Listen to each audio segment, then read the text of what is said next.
To serve and protect. So goes the slogan of the police. And this is what the Philippine National Police is all about. The PNP is the ultimate public servant. Its principal job is to protect the well-being of the Filipino people. Today's PNP, however, does more than just serve and protect. As an organization, the PNP has been around for more than 100 years. It is the civilian peacekeeping arm of the government, much as the armed forces of the Philippines is the military arm that keeps the peace.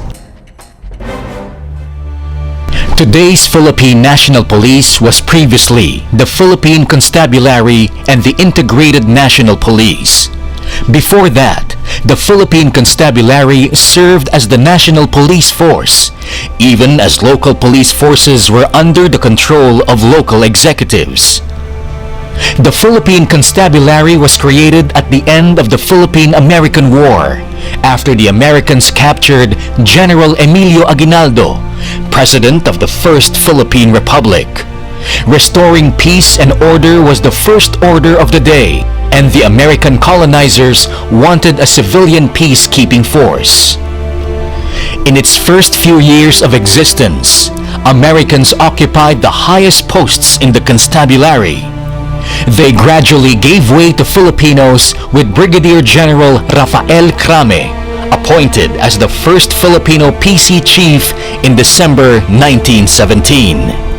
For the next 2 decades, the PC was an insular police force, but was placed under the control of the newly created Philippine Army in January 1936.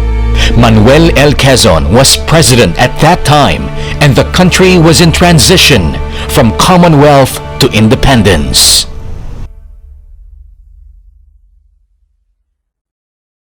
Meanwhile, the state police was created in 1936, but was abolished in 1938.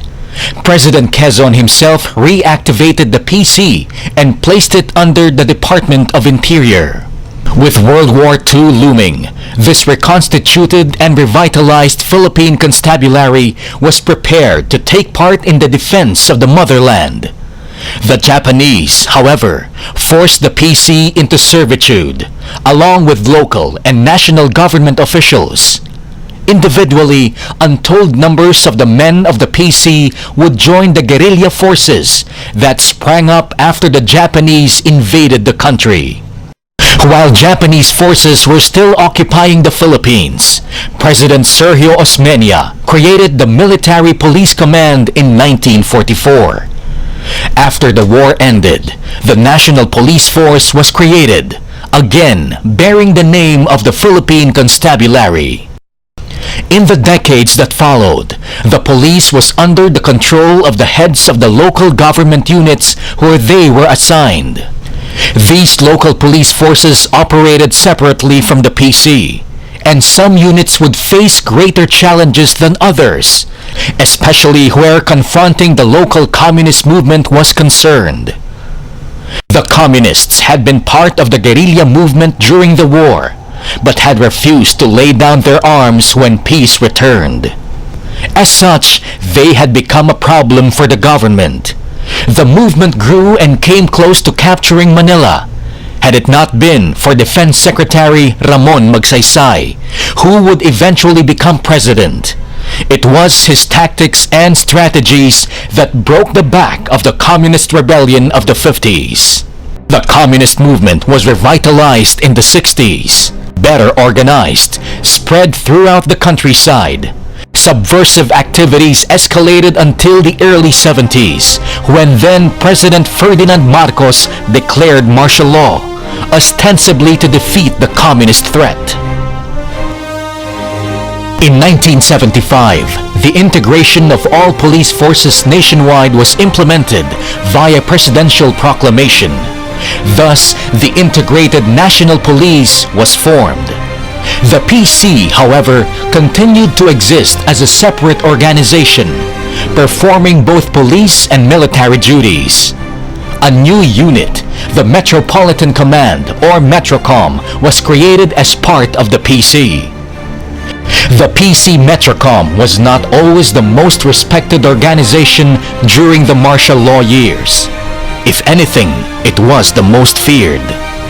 Suffice it to say that the martial law regime of Ferdinand Marcos did not hesitate to misuse the country's police and armed forces to meet its ends. On the plus side, there was a strong semblance of law and order, particularly during the early years of martial rule. Like the majority of the armed forces, so too did the police step aside when the Marcos regime was booted out by the EDSA Revolution of 1986.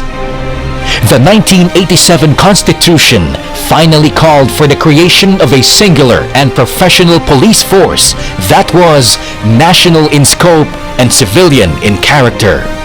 The Philippine Constabulary and the Integrated National Police were fully merged into what we now know as the Philippine National Police.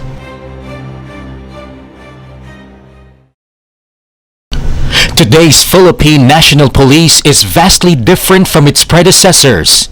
It is as modern as any of its counterparts in Asia. In its continuing effort to provide the best possible service to the community, the PNP is in the midst of its integrated transformation program. With the transformation program, yesterday's weaknesses will be tomorrow's strengths. 2 years after it was first implemented, the program is starting to bear fruit. Public satisfaction ratings have been climbing steadily.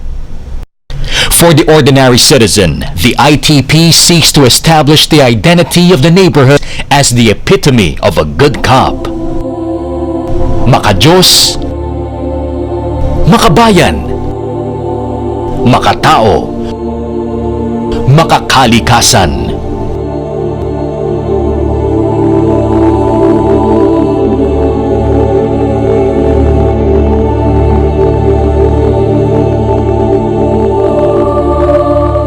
At the top of the chain is the PNP chief.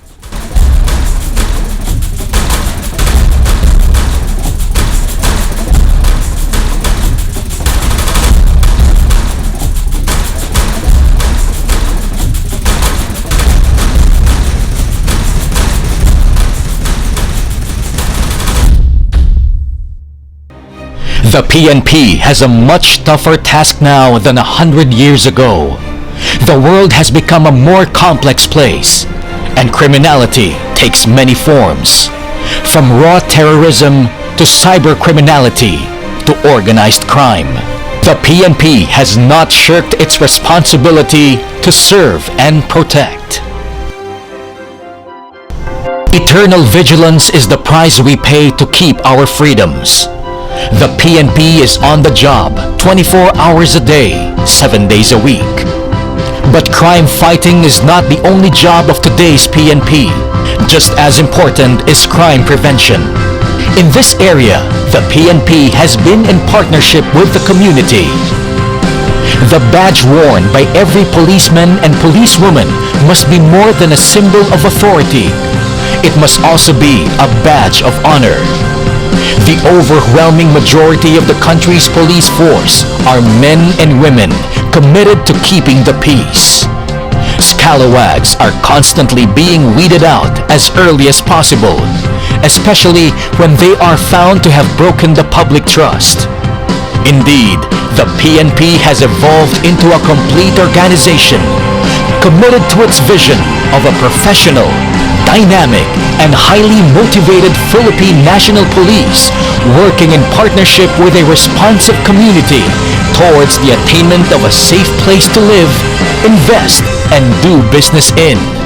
Its mission is clear: to enforce the law, to prevent and control crimes, to maintain peace and order, and ensure public safety and internal security with the active support of the community. This is today's Philippine National Police, truly serving and protecting the Filipino people.